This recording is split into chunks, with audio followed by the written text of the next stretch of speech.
Hello and welcome to this week's Different League show, sponsored by Betfred. So City beat Liverpool last week. What does that mean for Liverpool? Are they completely out of the title race now?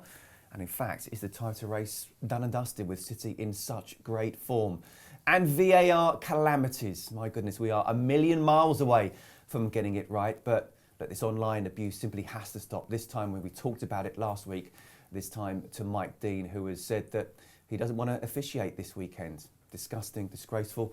And lots to talk about in the company of Paul Robinson, Mark and myself. Robbo, good to see you.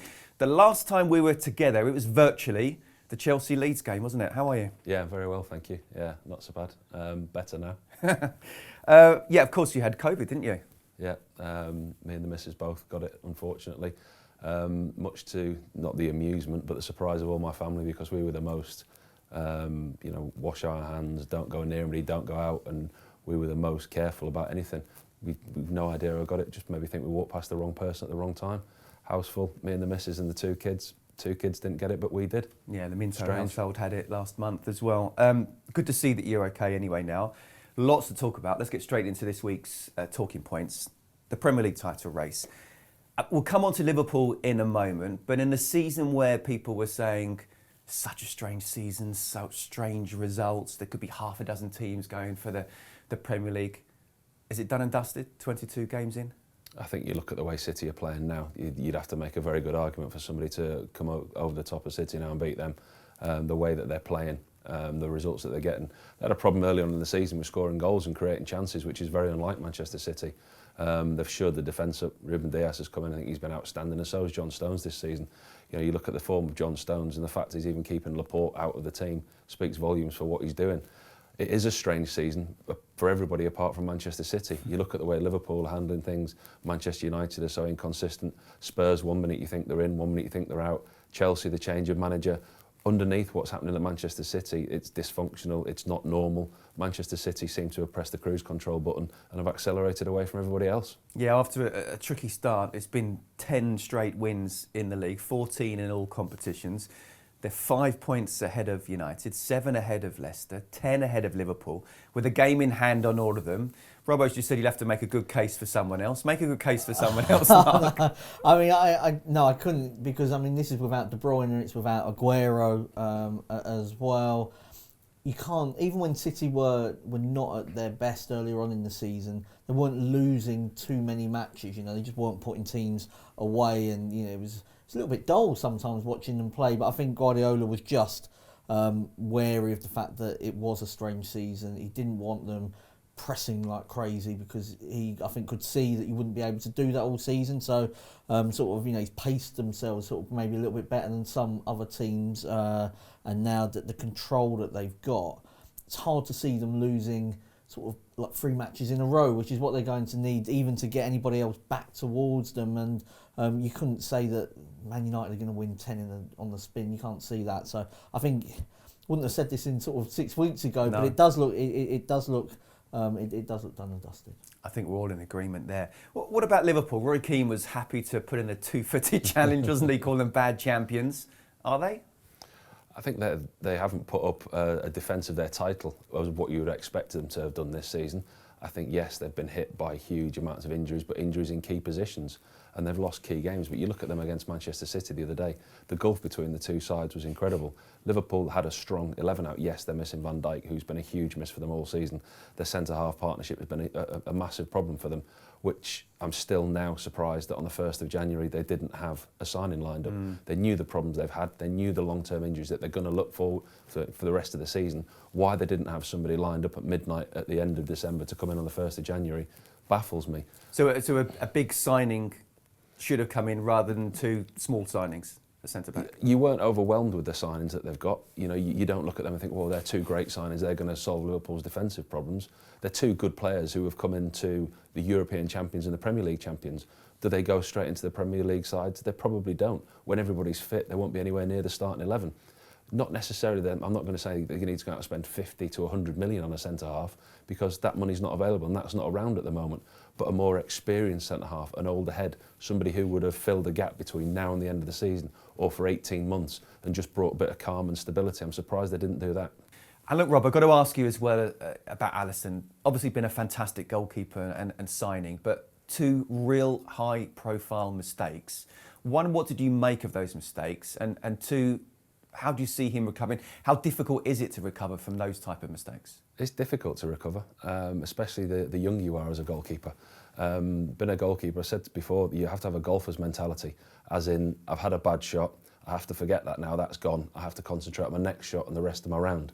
And the golfer's analogy, there's nothing better, because you'll find goalkeepers, you make a mistake, and as outfield players, you can atone for a mistake. You can run around, you can make tackles, you can put crosses in, you can go and play better by running around and working harder. As a goalkeeper, you can't atone for a mistake or do anything good in the game if you're not given the opportunity to. And some goalkeepers, Jordan Pickford, for example, makes a mistake and then goes looking for things to do. Will go and try and take a cross that he maybe shouldn't go for, or go for a through ball that he maybe shouldn't. So you get sucked into trying to get involved in the game, but by that you make more mistakes by making bad decisions. But as far as Alisson goes, I think the criticism and the analogy that's come from that is, I think it's been blown all out of proportion. Yes, it was 2 terrible errors, but he's a world-class goalkeeper. I think he's had 1 bad game. You look at the impact that he's had on that Liverpool side. When he first came in, the first season, I think it was 22 goals they conceded. Championship winning season, 33 goals. Okay, this season's different. They're having not a great season. But I think the impact that him and Van Dijk have had on that team was clear for all to see. Before he came in, they had 2, okay, not world-class goalkeepers, good goalkeepers, with Karius and Mignolet. Then they went to the next level, and Alisson is that next level. And he's an older goalkeeper, he's experienced, and I don't think you'll see any kind of remnants from those mistakes whatsoever. I don't think you'll see that happen again. I think it was just, we all have them. It was one of those days at the office for him. Okay, well, look, we could carry on talking for ages about that, but let's move on to VAR. VAR. My goodness me.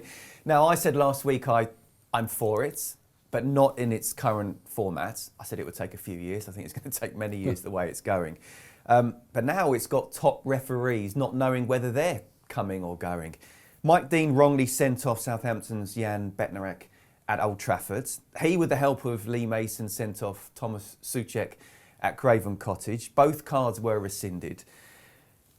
Robbo, is VAR the problem or the implementation of it, and perhaps even some of the laws of the game as well? I mean, how do we make it work? You said we could talk for ages on Liverpool. How long have you got on this? Because this is a subject that can run and run and run.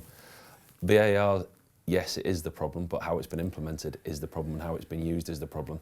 The 2 decisions, so it's all of the above. The 2 decisions that we saw that they got wrong, it's almost implorable how they can do that. I mean, everyone can sit at home and see that it wasn't a red card. The Soucek one was a terrible decision. I mean, what ensued for Mike Dean, like you said before, is unacceptable and completely wrong on social media, and that's a completely different subject.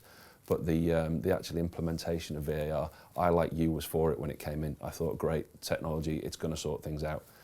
I think they came into it blind, without using the knowledge of other sports. Cricket have used it for years successfully. Tennis have used it for years successfully. Football didn't tap into those sports and ask for information as how they were going to use it. They trialled it in the wrong way. But now you even look at it and you look at the referees who are using it, as in the ones who are watching the screen. And I question, is there a hierarchy in referees as well? Because like anything in life, there's a pecking order, whether you're at a football club, whether you're in the starting 11 or the subs bench. I sometimes question whether a referee who's just come up from the championship, say, or a lesser experienced referee is watching a screen. Would he then question Mike Dean, for instance, on the pitch? Would then Mike Dean think, well, he's not going to overrule me, I don't think that's right?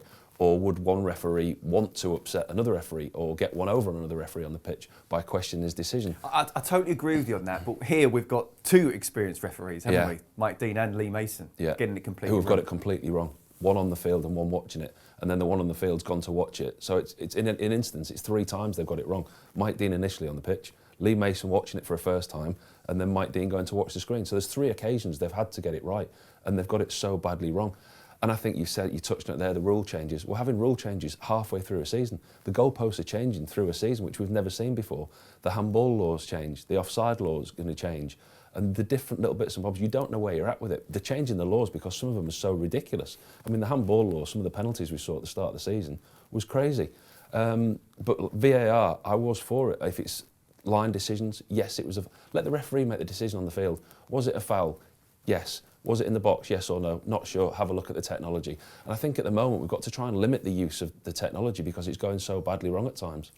Former referee Peter Walton said the point is VAR is not there to get the correct decision, it's there to identify clear and obvious errors from the referee, or if the referee has missed something. If it's not there to get the correct decision, then why is it there?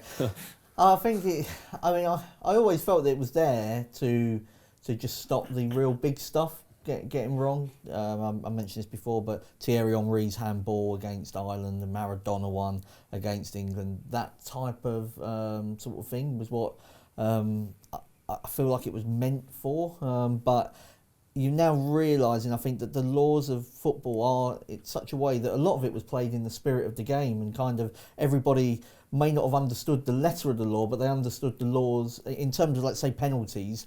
If something was a tiny foul, it probably wasn't given as a penalty, because in the spirit of the game, it was just like, well, we can't give a penalty for that. And now you go, well, actually, he has kicked him, so we've got to give the penalty. And I think that maybe people are realising that the spirit of the game was the best way for it to be refereed.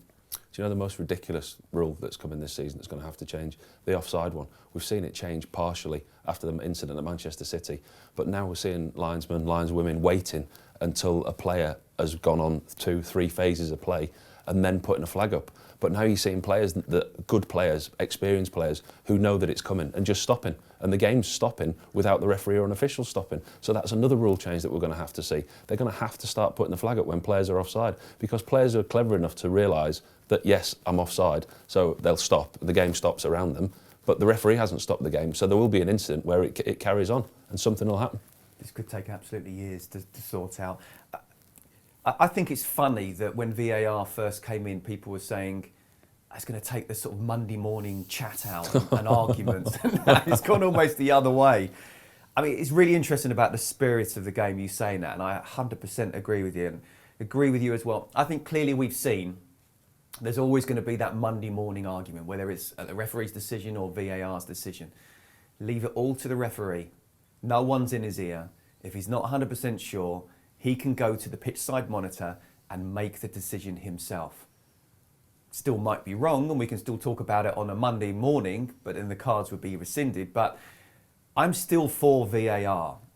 I just think it's getting far too involved at the moment. Just strip it back for the real basics, and only if the referee on field wants it. But then feels it's necessary, and the referee on the pitch feels it's necessary. Yeah. If there's a decision that he questions himself, the referee's there to referee a game. Now, more and more, we're seeing referees relying on VAR. They're not giving decisions that they think, because they're relying on VAR picking it up 2 minutes later. You know, the linesmen, the lineswomen are not giving decisions because they're relying on VAR. If there's a touch and go offside, they won't give it just in case, so the game will play on, like was said, and something could happen. There could be a goal, there could be injuries that could follow the game not being stopped. But VAR is getting too involved for stuff it doesn't need to get involved with. The point you make about the referee on the field using it is an outstanding point. Hang on a minute, lads, I just need to check that, I'm not sure. 30 seconds, and you know, it's his decision. Because VAR was brought in to take out obvious errors and opinions, and it was supposed to be for fact. That's what it was brought in for. But it's not fact. It's the referee's opinion on the pitch. It's the referee's opinion who's watching the screen, and then it's the referee's opinion on the field again who has the final say. So it's not dealing in fact, it's dealing with opinions, but it's dealing with opinions of two referees, one watching a monitor and one watching the game. It's taken me to the beginning of February to make it an outstanding point, but I appreciate you bringing that up there, Robbo. Look, we on a serious note, and Robbo's already talked about it there. We touched on it last week, this online abuse, this time to Mike Dean. Yeah. You know, his family getting death threats. He's now saying he doesn't want to officiate this weekend. I know you talked about it last week, or you said last week that you're uncomfortable with these high-tech companies having passport details. What do you suggest is being done, should be done here? I think that it all comes down to the social media companies having to take responsibility, and whether that's government calling them to responsibility, or whether they just decide for themselves, you know, that if they're not publishing platforms, it's still hate being spread on their platforms, even if they're not publishing platforms themselves. I mean, is it up to... they're not going to change, though, unless they're forced to by government, or advertisers start saying, well, we don't want to be associated with your brand because on your website, you know, this hate is being spread. So I think ultimately it's up to the social media companies to take responsibility. They're quick enough to, if you can shut down a US president, you can shut down, Dave from Dagenham. It can't be that difficult, can it? Shouldn't be difficult. It is clearly down to money. They're not going to do it. I think the government has to make sure these fines are so large that actually they're bigger to not do something than to do something, and also shame these people. Let's get their names out as well, so people know if they're going to do something, they're going to be shamed and their names will be out in the public. One final thing before we move on to the games, Mark. The wage cap in League One and League Two is now dropped. An independent arbitration panel upheld a claim by the PFA. It's unlawful and unenforceable. What do you think?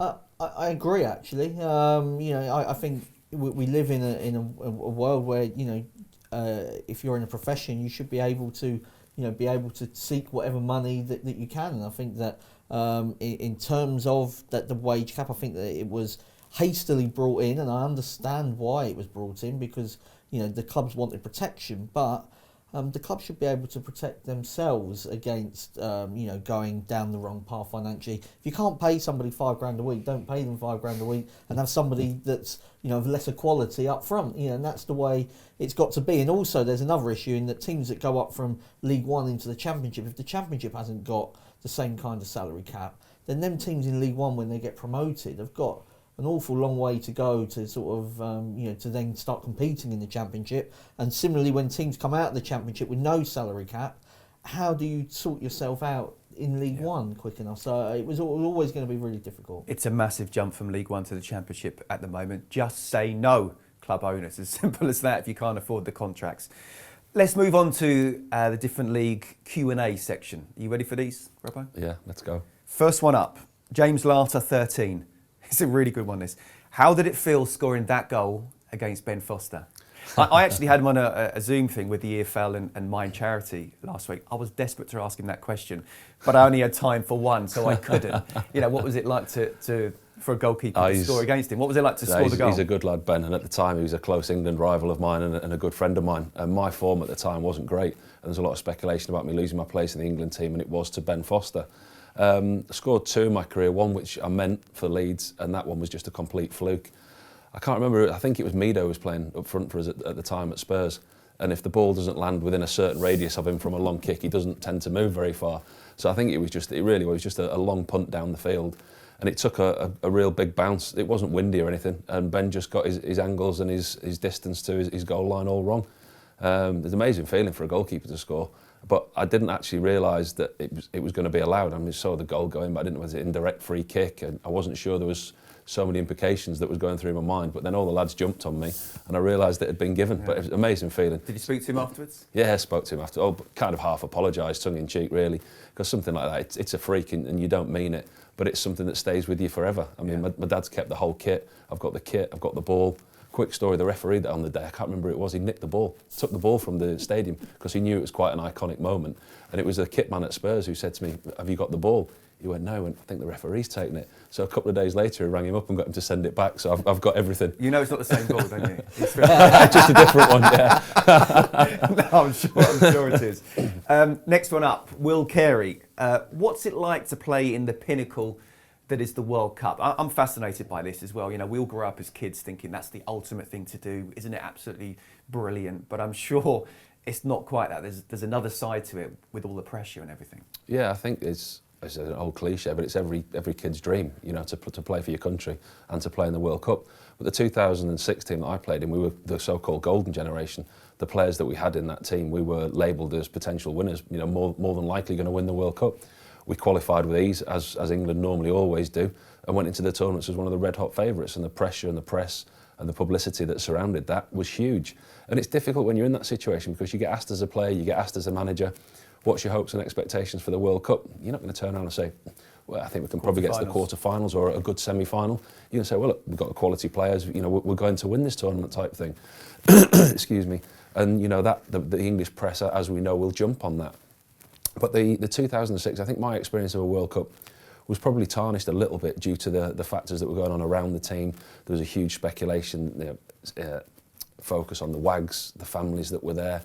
which in theory was a really good idea because you had your family there, your children there, you're away for 6 weeks, and England notoriously don't perform well in tournaments. So you can see what the manager was doing. He was looking for options, looking for reasons as to why we don't perform away from home in tournaments like, say, the Germans do or the Italians do. My theory on that, on another subject, is that we don't play enough as kids. We progress far too quickly through the ranks, don't play in under-21s tournaments and get put in the first team far too quickly to sit on the bench when you could be playing in a tournament somewhere. At international level? At international level, yeah. And I certainly didn't. I had one experience as I think it was under-18s and one under-21 tournament, which were very short tournaments before, you know, going into a full international tournament. But the actual experience of playing in the World Cup, something you never experience. We didn't play particularly well that World Cup, but we got through to the Portugal game, and it was only the Portugal game where I feel we actually played well. We'd gained momentum, and in that game, you know, after Wayne got sent off, we managed to get to penalties. And you're thinking to yourself, you know, if we get through this, there was kind of a togetherness, a team spirit, and you could feel a real change in attitude during that game. And I think, you know, hindsight's a great thing to happen. Who knows what would happen if we'd have got through the penalty shootout? But it was a difficult one to take, you know, losing on penalties yet again. But the experience is something that it's mixed emotions. It'll stay with you forever. There's a lot of good and there's a lot of bad and there's a lot of indifferent. But you've done something that most kids would absolutely love to do, so that's fantastic. OK, let's move on to our game previews, shall we? First one up, Leicester against Liverpool. So, how do Liverpool pick up the pieces after the City game? I think it's another difficult afternoon for Liverpool, I really do. I like what Brendan Rodgers has done there. Jamie Vardy's coming back just at the wrong time for Liverpool. I think he's such a focal figure for Leicester. They've struggled without him in the same way that Spurs struggle without Harry Kane. He's their figurehead. He's the way that they play. They've played Jose Perez there. They've played Iheanacho there. Not the same impact as Vardy has, but Maddison and Barnes have been outstanding this season, the goals that they've scored. And I think their attacking prowess can really give Liverpool a lot of problems this weekend. Jurgen Klopp said after the City game, well, he was asked about Champions League qualification. He didn't say, no, we're still going for the title, we're going for second place. He said, yes, that's what we've got to aim for. Graham Souness said that's not even a given. Have they fallen down that much that they're now thinking top four? Well, they have to, because they are in a real battle for that position. You would imagine that if they come back to anything like, it wasn't even, the form of beating Tottenham and West Ham would be, should be enough, but the Brighton result was a real bad one in terms of the performance as much as anything else. Brighton are quite awkward opponents, and then that was a bit of a no-show really against City. Although Alisson made the mistakes, you always felt like City were going to win, and so they do need to sort of wake up. I think one of the biggest issues, and I think you've mentioned it before, is that it's not necessarily that Henderson and Fabinho can't play as centre-backs, but they're then missing from the midfield area, which is such an important part of that Liverpool team, really. And I also think that the forwards need to wake up a little bit. They played well against Spurs and against West Ham, but those are probably the only two performances in sort of, the last sort of 6 weeks or so that you've seen any kind of performance from the forwards, and the one at West Ham came when Salah was on his own really, but without the other two. So I'm sure if the front three start playing well again, they'll make the top four. If they don't, then it is going to be a bit closer than what you would have imagined. That's incredible to think as well, isn't it? I mean, it's a big month for Leicester. Brighton in the FA Cup tonight, Slavia Prague home and away in the Europa League, Liverpool, Villa and Arsenal in the league. We're going to know a lot about them come March the 1st, aren't we? Yeah, we will, yeah. And I think this is maybe where it not suited for Leicester is their squad, like as Paul was saying, Vardy comes out of the team and it's really difficult to replace him, and I think it's the same with Ndidi in central midfield, and they fell off a little bit at the end of last season. They just couldn't keep that pace going. I think it might be the same again. I can see them not finishing in the top four, even though that they're having a great season, and maybe a cup, and the Europa League could be one that they could really target. OK, well, let's talk about the Betfred selections then. Who have you gone for here? Said to you before, I fancied Leicester this weekend. I think Liverpool are fragile at the back. They can be exposed. I think the way Leicester saw them play against Leeds a few weeks ago, the way they sit back and hit teams on the break, and they've got the ability to do that. And I think they'll cause this Liverpool defence a lot of problems. With Vardy coming back in, we saw him come back in at the weekend, and I think he'll start the game. So I think I fancy Leicester to win this one, and I'm going to go for a Leicester win with Vardy to score. I'm going to go for under 2.5 goals. 8 of Leicester's last 11 Premier League games, despite all their attacking talent, have finished with 2 goals or fewer. Liverpool are they're a million miles away from where they've been in the last couple of years, and Leicester are very good. But I don't know. I think Liverpool will bounce back, not necessarily to win. Leicester not really great at home. I think they're better away from home. In fact, they've lost more home games this season than the whole of last as well. So I don't see Liverpool losing this one, but I think it's going to be a score draw. Game preview 2. It is Manchester City against Spurs. Robert, how do you stop City right now? As Mark was saying, Kevin De Bruyne is not playing. Aguero's not been around almost all season. Yet they're still absolutely fantastic. Yeah, it's incredible to think that they've played without a recognised number 9. If you like, okay, they've got Jesus who plays up there as well, but they've played with a false 9 quite a lot of the games. Gundogan for me has been the player of recent weeks. He's really stepped up. He's scoring goals. He's creating goals. The front 3, whoever plays, the rotation of them, the movement of them. Said before at the beginning of the show, the way that they struggled to score goals and create chances, that had been their Achilles heel this season until the last 10, 12 games. They've just been phenomenal. They've looked like the City of old. And dare we say it yet again, I think we sit here every time this season, around this time, and say the quadruple's still on. And it is for Manchester City. And they've got Aguero to come back in, De Bruyne to come back in at some time. There's a lot of talk now as are they going to buy another striker, come the summer as a progression from Aguero because they've missed him for so much this season. Do you think they should? I think there's got to be some kind of progression. But I think if you look at the team that they're playing now with, Sterling, Mahrez, Phil Foden, the interchange in between the front 3, they don't have a striker. Is that a system he's going to stick with? Is that a system he's going to play with? I think they will have to get another striker at some point, but at the moment there doesn't seem to be any desperate rush, does there? No, there certainly doesn't. Phil Foden, Raheem Sterling, De Bruyne comes back. It's incredible. Mark, we talked about a big month for Leicester. It's a big month for Spurs as well, isn't it? Everton in the FA Cup, RZ Pellets in the Europa League, West Ham, City, as well as Burnley in the league. Talk about quadruple for Man City. Are we thinking of a possible treble and a Champions League place for Spurs? Well, I mean that was that's the target, isn't it? In terms of just keeping the season going for as long as they possibly can. In terms of the cup competitions, I mean, I always find it a bit odd when Mourinho was brought in to win trophies. I mean, of course it was, but it's not easy to win, is it? They've reached a final, but they've got Man City in a final. You can't define, I don't think, a season on whether you beat Man City in a cup final, for instance. But people will, and then it's the way that it is. It's a big month. Having Kane back solves a lot of problems for them. I'm not sure necessarily in this game, but the difference between, I know it was only West Brom, but the difference in performance from when he's available and the way that he makes Son play better and the midfielders look, Højbjerg looks a lot better because, you can find somebody to pass to. It's incredible. Pep Guardiola referred to Tottenham as the Harry Kane team a couple of years ago, and Pochettino wasn't happy with that, but they're looking more and more like a one-man team. Well, I mean, what do you think of your old club at the moment? You've already mentioned about Harry Kane. What are they with Harry Kane? What are they without Harry Kane? Well, there's so many transfer windows. They talked about replacing Harry Kane or bringing in somebody who can play when Harry Kane doesn't play, because he's missed so much of recent seasons, big parts of the seasons, and they've struggled without him. Yes, the attacking players that they've got, Son, Moura, Bergwijn, Bale now, will play in that position, but nobody as effectively as Harry Kane. They brought in Vinicius, who's come in, and I think he's done really well when he's been given the opportunity. He was given the opportunity the week before last to play when Harry Kane didn't play, and they looked blunt again. They didn't look to have any attacking threat. At times this season, Spurs, for me, have played too defensively.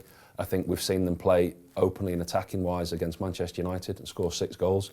And then, they've played home games and played far too defensively and tried to play on the counter-attack. Their strengths are in the final third of the field. You look at the players that have got, the attacking quality that they've got is in the middle third, the Højbjerg, the Ndombele's, into the front third, the Bergwijns, the Bale, the Son, the Moura, the Kane. That's where the strength is. And I think you're probably starving those players a little bit of service by sitting too deep and asking these players to do a lot more defensive work than they'd want to be doing. But do they need to do that for this game? It's going to be a big ask against Manchester City, the way that they're playing. Spurs are so up and down at the moment. Whether the way Spurs set up against Chelsea disappointed me. Yes, they were in the game in the first half. Yes, at times they had control of the game, but they only looked dangerous on the break with a ball over the top and using Son's pace, and they didn't trouble Chelsea that much. And for me, it was far too defensive. If they play like that against Manchester City, I think that they'll struggle. I think they've got to play to their strengths. They've got to take the game to Manchester City, attack them and try and score goals. And see a lot of goals in this game. Mustn't forget it's Jose against Pep. There's a good rivalry there, if not as fierce as it was a few years ago. So, Betfred selection here. It's difficult for me with my Tottenham hat on. I think it's going to be a really tough game for them, but I would never ever bet against Tottenham. So I'm going to go... Never ever? No, never bet against Tottenham. And I will go for a pretty safe bet. I think there's going to be more than 2.5 goals in the game. Okay. I'm going to go for draw half-time, Man City full-time. I think that Mourinho will look to park 2 buses, never mind 1, and they might just be able to... So then even against Chelsea, when they played awful, they nearly kept them out for 45 minutes. I can see them sort of doing it for 45, but just being overwhelmed eventually. It's interesting, since Jose took over, Spurs have won both games against City, although both of those were at Spurs. Does that make a difference at the moment? I'm not sure. If Harry Kane wasn't available, I think it'd be different. I do think they'll go very defensive, very well structured, play for 0-0 and see what happens. And I actually think all good things must come to an end. I'm not suggesting Spurs are going to win this, but I think it's going to be a low-score draw here. Jose will get his tactical masterclass sorted. We'll see. Game preview 3 on Sunday. It is West Brom against Manchester United. United's so lucky against West Ham. No. Seriously though, they're in the quarter-finals of the FA Cup. They're one of the favourites for the Europa League. They're probably the biggest rivals for City for the Premier League title. Disappointing though that they scored 3 against Everton and couldn't see that game out. Ollie's doing a really, really good job under the pressure he's been under. Not so much now with the pressure, but how far off do you feel they are being proper title challengers? I think they're a way off still. I genuinely do. I think you see the performance against Everton, and that shows you. And I think you forget in the media and in the press quite often you get carried away with a team's recent form. When you look at it over longevity, you look at it over the whole season. We forget that the manager nearly lost his job apparently twice this season, and they pulled out a result in Paris when they were struggling, and then he went to Goodison Park and put in a performance and pulled out a result. At the moment, for me, there's nobody that can come anywhere near Manchester City in the league, and Manchester United fall into the category of the also-rans underneath it. Watched the game last night against West Ham. I think your opinion on Manchester United might be a little bit more positive before that game.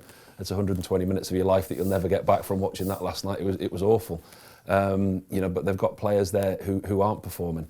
De Gea's not at the top of his game. There's talk that Dean Henderson might come in. What do you think? Van der Beek. As a goalkeeper yourself, I've got to stop you there. Yeah. What do you think? I think at the moment, De Gea to me looks like he's lost his mojo, and he looks like he's now, whereas he was winning Manchester United points, he's now costing Manchester United points. And it's going to be a big decision for Ollie if he does have to make that, because I think he'll lose De Gea. As you know, at his age, he's not going to want to sit on the bench behind a young lad who will be fit, who will play every week. David De Gea is not going to want to play in the FA Cup and a odd European game. So if you're manager, I've given you the job now. Now, what do you do? At the moment, I change it. I speak to De Gea and you say, look, things, you're not playing particularly well. It depends how the player is, and Ole Gunnar Solskjaer will know that better than anybody, and what type of person the player is. Whether you need, the kick up the backside, or you need the arm around your shoulder, whatever it is you need as a player, and that's man management. But for me, there comes a time where you get clouded as a goalkeeper, and you do. If you're not playing well, your instant attitude is to train harder, play, train, and you get into a rut and you can't see the wood for the trees sometimes. And I think Hugo Lloris was a bit like that last season, and an injury can't come at the right time for anybody. But his injury to his shoulder came at the right time for him last year. I think that saved him getting pulled out of the team, because his form was taking a real dip. But he had a break away from the game, he had time away, and he's come back this season and he looks like one of the best goalkeepers in the league, yet again, back to his best. And I think there is a time where you do need a rest as a goalkeeper, but it's very, very hard to see that. And I think it'd be a big decision for Solskjaer. A massive decision. They are very good going forward. Cavani makes a difference up front. Mason Greenwood seems to be playing well. Let's move on to West Brom. Big Sam must be pulling his hair out. He's all about clean sheets, and he's still not had one yet at West Brom. It looked like he'd given up a little bit against Tottenham. He was like joking on the sideline, which is, he's somebody that normally, that competitive spirit in him is really like there, but he did like a header when the ball came off to him. He went to take a throw in, didn't he? He pretended to take a throw in. I was sort of thinking, that's not what you expect really of a manager that's down at the bottom. You look at sort of the way Scott Parker's acting at Fulham. He wouldn't do that. Chris Wilder wouldn't do that at Sheffield United. It's almost like looks like he's separating himself from the issues at the club, and he's tried his best, but it's probably not going to be good enough. And I think they've been a big disappointment. They don't look any better than when Bilic was in charge. He's brought in 5 players. against Tottenham, I mean, it was the most easy. It was the easiest 2-0 they could ever have got. I know Kane was back, but Spurs looked vulnerable going into that game, and it was just a training session for them. You know, it was just a case really of just finding the goal. They had enough chances. It could have been more. Really odd performance from West Brom. Looked like they've completely given up. Yeah, I thought Albion had a good transfer window, but you look at the table, 12 points. After 23 games, they need another 12 just to get themselves out of it and hope that Burnley don't play a game. And there's only 15 matches left. It looks tough for them, doesn't it? Burnley away, Brighton at home, Newcastle at home. The next 3, absolutely crucial. But what about this game here? It's looking ominous for Sam. I think this could be the first time that he doesn't actually turn it round. I mean, it's looking ominous for the whole bottom 3, if you're honest. The points gap that are there. And like Mark alluded to there, the performance at Spurs was so defensive. It was attack versus defence. It was like a training ground exercise. Sam relies heavily on team spirit and team bonding and bringing players together. And I think with the COVID situation, I think he's probably struggled to do that off the field as well. You know, taking the players, doing activities with the players and getting them together at certain places. And the team bonding activities, I think he's probably struggled to do that. But they were poor against Spurs, like I said, conceded far too many goals. But then you look at them play against Wolves, and I thought they were excellent away against Wolves. There is a result in there. I think there's a big hill for them to climb.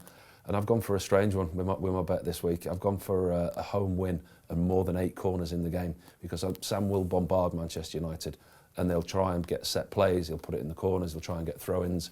And I've gone for a West Brom win and more than 8 corners in the game, which I suspect will yield a very good reward. Wow, no one would have to work again, I think, if that comes in. Good bet, that one. How do you see it, Mark? I'm going to completely disagree with Paul there. I'm going to go for Manchester United to win to 0. They've had their problems, of course, in terms of De Gea's mistakes, but if you have a look, I think generally speaking, against Everton it wasn't so much, but generally speaking, away from home, they have tightened up a little bit, and they may not need to do that much to win this one. I thought Albion did well in the window, then they go and lose to Sheffield United. For me, this is United, even with Pogba out. United to win both halves, I've gone for. Okay, game preview 4. It is Arsenal against Leeds. Been a really, really, really good season for your old club, hasn't it? I mean, one I thought they would, but what have you made of them? I've been delighted watching them from afar. I think you can pick holes in the team. I mean, you can criticise and you can analyse. Defensively, yes, they've been poor, but attacking-wise and results-wise, they've been phenomenal this season. You forget that when you look at the last 2 games, probably 80% of the starting 11 was the team that won the Championship last season. Rafinha, the new signing who's came in, he has been absolutely excellent. He's settled in. His relationship with Bamford now, he's getting assists, he's scoring goals. He's looking like one of the best attacking players in the Premier League. We're just over halfway through the season and they're 2 wins away from staying up. Sat in 10th place, playing particularly well. I think as much as I dare say it, I think they're fast becoming everyone's second favourite team as well. Yeah. As much as the Leeds of old were hated and despised among other football fans. Not when you played, of course. No, definitely not. No, I used to love coming to Stamford Bridge and Old Trafford and places like that. It was great. Always got such a warm welcome. But no, I think that the way that they play, the way that the manager's quite aloof and he's quite elusive and he's mysterious, puts another edge to it. And I just think they've got a real freshness about them, the way that they've approached the Premier League. But I think with that comes expectation. So now all of a sudden, yeah, Leeds are having a great season, 10th in the press, the media. Can you get a European place? Can Leeds make Europe? You have to walk before they can run. I think defensively they've got huge problems. They concede far too many goals. I think the goalkeeper's made the 2nd most saves in the Premier League, which combined with conceding the most amount of goals isn't a good recipe. Yes, they've had injuries at the back. They've had 3 centre-halves rotating who are, the majority of the season have been injured. They've had a defensive midfielder and a right-back playing at centre-half. But on the whole, it's been a phenomenal season for them so far. Yeah, but apart from all that, I hate this sensational journalism where they're always chasing, can they do this, can they do this? Can they get you up? I think the way that they're playing, they play without fear, regardless of whether they're playing against Manchester City or Fulham or West Brom, no disrespect to anybody, they play the same way. Bielsa's got plan A. If plan A doesn't work, they try plan A a bit harder. If that doesn't work, they just make a couple of substitutes and try again. And that's the way that they play. They're vulnerable to the counter-attack. They're vulnerable to teams attacking them. But they keep going for 94, 95 minutes, creating chances and scoring goals. Which is why they are fast becoming everyone's second favourite team. Final question. I've got it down here. Talked about Rafinha. You've done that already. And you've mentioned Patrick Bamford, 100 career goals now. Can he break into the England squad, do you feel? I think there's too much competition in that particular place. I think that the players that he's up against at the moment, I think he'll probably, if you're cutting the squad down to 23 for the World Cup, no, he doesn't make it. But on current form and his current ability, why not have a look at him? Why not put him in the squad if there's an opportunity to, if others are injured? But I think there's the problem that Patrick's going to have is the competition for places. Harry Kane plays, Rashford comes in, Sterling's in, but then you're into the likes of Grealish, Mount, Foden, Jadon Sancho, and you look at narrowing the squad down to 23, you're then thinking that you might have to sacrifice a number 9 to allow another number 10 or a creative midfielder, the likes of Grealish, Foden, Sancho and Maddison, to get all of those in the squad. Do you sacrifice a striker? So I think, yes, he is of a level where he would be considered, but will he get in? I think it's going to be tough for him. Yeah. Still, great season so far. Mark, only the bottom 4 have failed to score in more Premier League games than Arsenal this season. Are you surprised? Yeah. I suppose I was surprised in terms of what you looked at pre-season, and the way they started. You wasn't, because they were creating very little for Aubameyang. He himself wasn't playing particularly well, and then they seemed to find a bit of form, and then they've just had a mini, it's not a slump as such, but just a mini setback, I suppose. And maybe that is part of a rebuilding process where you do take a step forward and then it's 2 back. And, you know, it always looked like it was going to be a rebuilding season for them. I think they've done well in the window in terms of getting out a load of the players that were draining money off the wage bill that Arteta didn't want. And, you know, that will, I think, make them more successful in the years to come, that they haven't got that type of player. Because you can spend it on players that you do want. He's starting to promote some younger players, Smith Rowe being, I suppose, one of the obvious ones. I think Willock looked really good for Newcastle. It'll be interesting to see whether he can force his way in eventually. But they are inconsistent. I know it's an inconsistent season, but even within that, they play very inconsistently as well. And so they're a very difficult team, I think, to trust as odds-on favourites in this game. OK. Betfred selection for this one? I can't believe they're odds-on favourites, are they? Arsenal are odds-on favourites. Leeds went there in the FA Cup season before last, gave a great account of themselves. Outplayed Arsenal, outplayed Arsenal. First 45 minutes, but lost. But I think the way that they're playing, the confidence they've got, it's a huge pitch, an expansive pitch, which will suit Leeds. There'll be plenty of holes for them to pick through. They'll put pressure on this vulnerable Arsenal defence. And I can see Leeds winning this one, I really can. I just think the way that where they're at in their season, confidence-wise, goal-scoring-wise, Arsenal are vulnerable. Yes, it's going to be difficult to go there. But I'm going to go for a Leeds win, Patrick Bamford to score and have more than 4 shots on target. I've gone for Leeds win as well. Me as well, yeah. I think that, you know, this is an inconsistent Leeds team, but if you can win at Everton, if you can win at sort of Aston Villa, if you can win at Leicester, you can win at the Emirates for sure. We shall wait and see. I'm sure Marcelo Bielsa will be delighted with us at the moment. We'll see if it comes in. OK, game preview 5 on Monday. It is West Ham against Sheffield United. West Ham knocked out the cup, obviously, but going great in a league. And this calendar year, played 7, won 5, drawn 1, lost 1. Only Man City have got more points. What impresses you most about them? Just the way that David Moyes has been able to mould his own side and his own squad, if you like. He's been given a job which was well deserved after keeping them up in the Premier League last season. And you look at West Ham now, and before you didn't know what they're about, the different systems, the different ways of playing, where they're going to have a 2 up top, 1 up top. They've now got an identity that you look at West Ham and think, yeah, that's a David Moyes team. He's creating at West Ham what he did at Everton. I think he's got a real opportunity there to create them into a top 6 team. I think the partnership between Souček and Declan Rice has been key for them this season, because what they give them defensively, Souček offers them going forward. I think he's been their best player this season.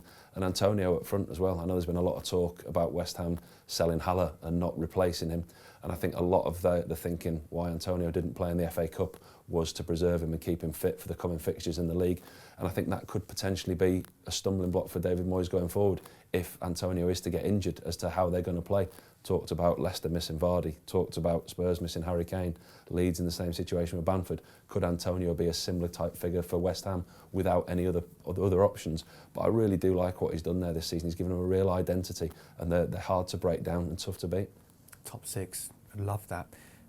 How important is Thomas Souček's red card rescinded? How important is he to the side? He has been fantastic. He has, yeah. I mean, if you have a look at sort of goal-scoring contributions from midfield since he arrived in the country, only Bruno Fernandes has got more. And Fernandes, people were saying he's the best player in the league, or Cantona-esque like signing. So for Souček to have cost, in today's world, very little money, and to have made the impact it has, it's sensational, really. And even when he's not scoring goals, he feels like a massive threat now. I think everybody's every time West Ham didn't play well against Manchester United, but every time they got a free kick or corner, you could sense a bit of panic in the United sort of defensive lines, and in the end Dawson got his head on one and Souček was actually at the back post ready to tap it in. He's such a big threat, and if you can be successful at corners and free kicks, you haven't actually got to do that much to create sort of chances if you're good at set pieces, and so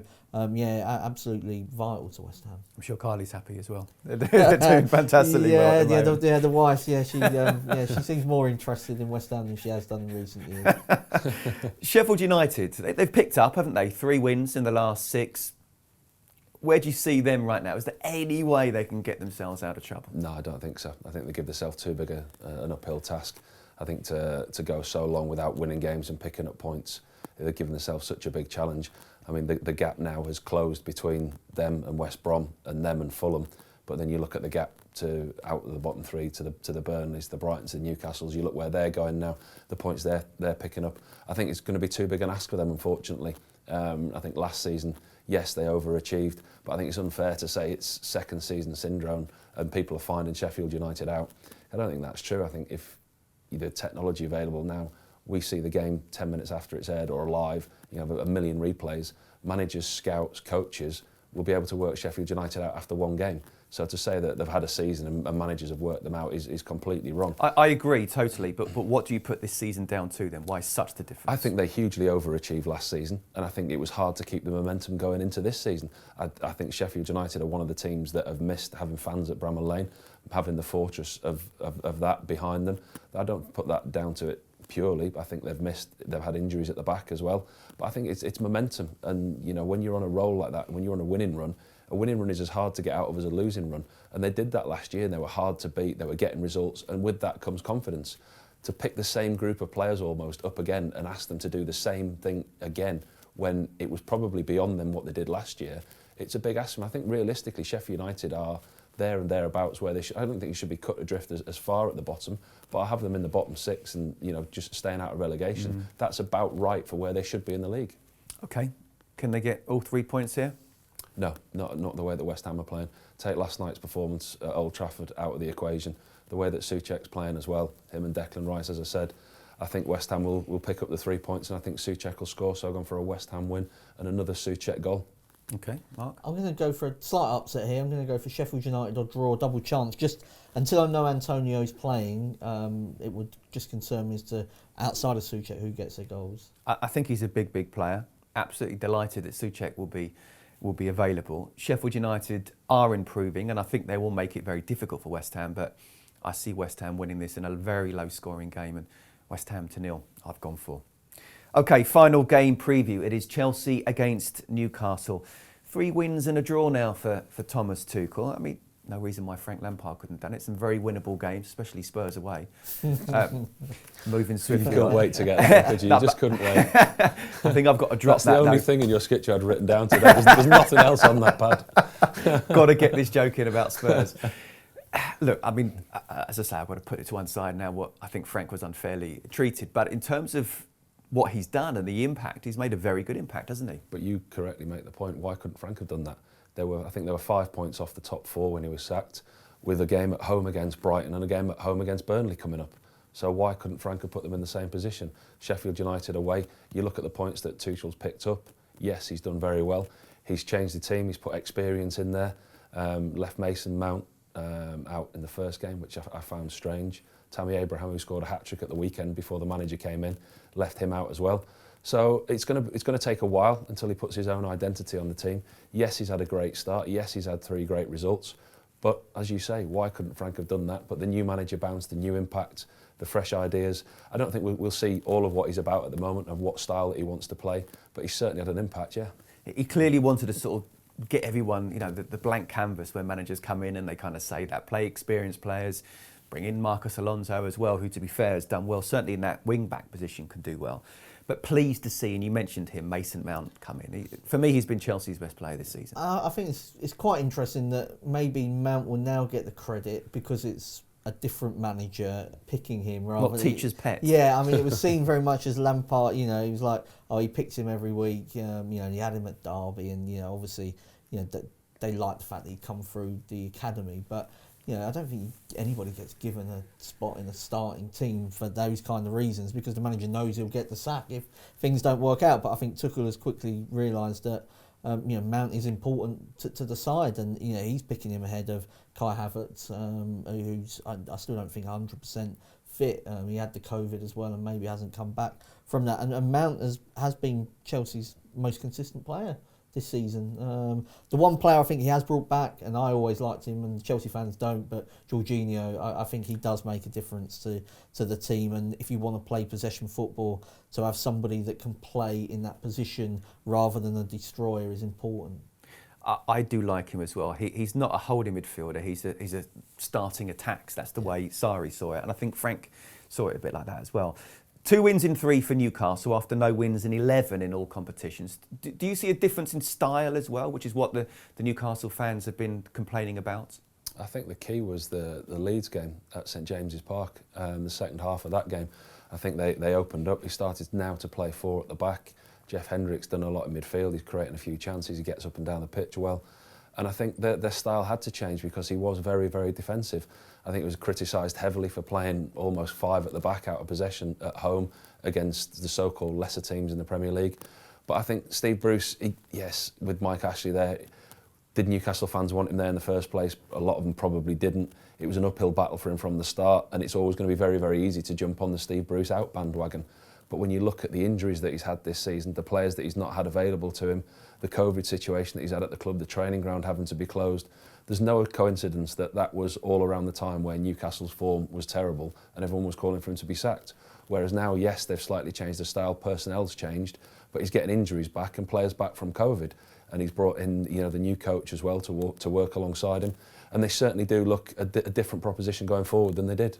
Okay, 2 wins in 3. Can they make it 3 and 4? No, I don't think so. Not at Chelsea. I think it's a big ask for them. Chelsea are on a great run, and I think it's one step too far for them, especially at Chelsea. So I've gone for a Chelsea win to 0. I've also gone for a Chelsea win to 0. I'm going for Chelsea to win and over 2.5 goals. Chelsea could get sort of that by themselves, but Newcastle have had 40 shots in their last 3 matches, which is a big improvement on where they were. It shows they are attacking a little bit more anyway. Okay, best fantasy football picks this weekend, where we pick one player who we think will stand out, and just tell us why. We've spoke about him already recently, Mason Mount. I think the impact that he's had since he's come back into that Chelsea side, and I think he's got a real opportunity this weekend against Newcastle. It's a game you expect them to win. It's a game you expect there to be goals in. So if he doesn't assist or score, I'd be very surprised. There's an opportunity for him to get among the goals and the assists. Definitely. So I think he'll be a heavy point scorer this weekend. Okay, Mark? I've gone for Man City. I've got 2 games, so I've gone for a Man City player. Not easy games, Tottenham and Everton, but Paul mentioned him earlier, Gundogan.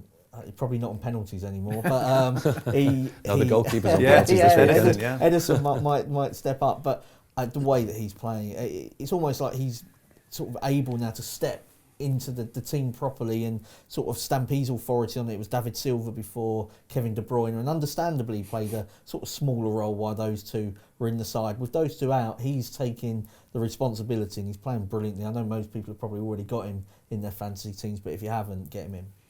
Yeah, it's interesting when the big players come out, the managers want other players to step up. He's done exactly that. He's been superb. I've gone for Edison Cavani. I think United are the highest scorers in the Premier League. No one's conceded more than West Brom. Even though you've gone for a West Brom win, I think he really can fill his boots here. I really do. So Edison Cavani for me. Okay, the team treble, where we pick one team and we say why we think that team will win. 9-1 this week. Who have you gone for? I've gone for West Ham. I think they're on a really good run at the moment, especially at home. And I think Sheffield United, as we've seen this season, have been poor, especially on the road. I think it'd be a big ask for them to go to the London Stadium. If Antonio's fit, I think it's a no-brainer. So I've gone for West Ham. I thought he was going to say West Brom then. Well, that was ambitious. I think it'd be a bit more than 9-1 if I'd have gone for West Brom. 9-1 of its own. I've gone to Germany, and it's Eintracht Frankfurt to beat Cologne. Eintracht Frankfurt won 7 of their last 8 matches in the Bundesliga. They've scored in every game in the Bundesliga this season, apart from one that was away to Bayern Munich. So understandable that they maybe didn't score in that game. Got a lot of quality up front. Andre Silva, he went to a lot of money for AC Milan, didn't work out for him. He's gone to Germany now. He's scoring a lot of goals, so that hopefully should do the business at home. Okay, I've dipped into League One. I've gone for Doncaster to win at Sunderland. Donny were in fantastic form until they lost at Fleetwood last night, but 9 wins in the previous 10. They'd beaten the leaders Lincoln at Lincoln. They'd beaten a very in-form Oxford side as well. I feel they'll bounce back. I think they've got a really good chance of automatic promotion. And Sunderland have lost as many games at home as they've won as well. So it's not because of the pressure in terms of the fans, but clearly the home form is still not 100% right. So for me, Doncaster, 9-1. We'll see if it comes in. Robbo, that's it. What are you up to this weekend? Apart from watching more Racing Channel. Bit of racing, bit of football, and probably running around after the kids again. Brilliant, good to see you. Mark, as ever, thank you as well. Okay, that's it for this week. We'll be back next week where we'll look back on the games at the weekend and also look ahead to next weekend's games. Remember, as always, if you are going to gamble on behalf of Betfred and also the Racing Post, please gamble responsibly. Bye for now.